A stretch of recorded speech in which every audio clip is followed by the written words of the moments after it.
జ్యోత్స్నా లాల్ సింగ్ నాయక్ ఖమ్మం నుండి. కాంగ్రెస్ పార్టీ అగ్రనేత శ్రీమతి సోనియా గాంధీ గారికి, కాంగ్రెస్ పార్టీ ప్రెసిడెంట్ శ్రీ మల్లికార్జున్ ఖర్గే గారికి, మన ప్రియతమ నేత ఎల్ఓపి శ్రీ రాహుల్ గాంధీ గారికి, Congress party general secretaries KC Venugopal గారికి, ప్రియాంక గాంధీ గారికి, తెలంగాణ రాష్ట్ర ఇన్ఛార్జ్ శ్రీమతి మీనాక్షి నటరాజన్ గారికి, తెలంగాణ ప్రదేశ్ కాంగ్రెస్ కమిటీ అధ్యక్షులు మహేష్ కుమార్ గౌడ్ గారికి, మన ప్రియతమ ముఖ్యమంత్రి యనమల రేవంత్ రెడ్డి గారికి, ప్రియతమ డిప్యూటీ ముఖ్యమంత్రి శ్రీ మల్లుభట్టి విక్రమార్క గారికి, అలాగే ఆర్జీపీఆర్ఎస్ నేషనల్ చైర్పర్సన్ సునీల్ పన్వార్ గారికి, ఆర్జీపీఆర్ఎస్ తెలంగాణ రాష్ట్ర చైర్మన్ సిద్ధేశ్వర్ గారికి, అలాగే ఆర్జీపీఆర్ఎస్ తెలంగాణ ఇన్ఛార్జ్ సుభాష్ యాకరా గారికి నా నిండు కృతజ్ఞతలు తెలియపరుస్తూ ఉన్నాను. నాపై అపారమైన నమ్మకం పెట్టుకొని నాకు ఉమ్మడి ఖమ్మం జిల్లా ఆర్జీపీఆర్ఎస్ ఇన్ఛార్జ్గా నియమించిన నాయకులందరికీ నా కృతజ్ఞతలు తెలియపరుస్తూ ఉన్నారు. నాపై మీరుంచిన ఈ నమ్మకాన్ని నేను నా పని ద్వారా నిరూపించుకొని దాన్ని రెట్టింపు చేస్తానని మాటిస్తూ ఉన్నాను.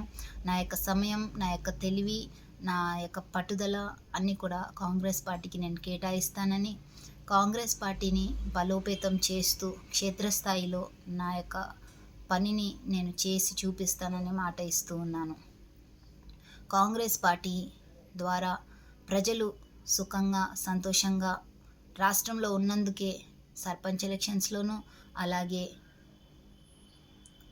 రీసెంట్గా జరిగిన కార్పొరేషన్ ఎలక్షన్స్లో కాంగ్రెస్ పార్టీకి మద్దతు చూపించిన ప్రజలందరికీ కృతజ్ఞతలు తెలియపరుస్తున్నాను. రాబోయే రోజుల్లో జరగబోయే ఎంపీటీసీ, జెడ్పీటీసీ ఎలక్షన్స్లో కూడా కాంగ్రెస్ పార్టీ, అలాగే మున్సిపల్ ఎలక్షన్స్లో కూడా కాంగ్రెస్ పార్టీకి ప్రజలు మద్దతు చూపిస్తానని, రేవంత్ రెడ్డి గారు ఎన్నో తిప్పలు పడి విదేశాలకు వెళ్ళి కంపెనీస్ తెస్తూ అనేక ఉద్యోగాలు ఇస్తూ రాష్ట్రాన్ని ఖాళీ సూట్ కేసుతో రాష్ట్రాన్ని ఆయన చేతికి అప్పగించినప్పటికీ ఫండ్స్ రేస్ చేస్తూ ప్రజలకి అందుబాటులో ఉండే మంచి మంచి స్కీమ్స్ని పెడుతూ వాళ్ళ సంతోషాన్ని కోరుకుంటున్న ఆ ముఖ్యమంత్రికి ఎల్లవేళలా తెలంగాణ ప్రజలు తోడుగా ఉంటారని, అలాగే సపోర్ట్ చేస్తారని నేను నమ్ముతూ ఉన్నాను.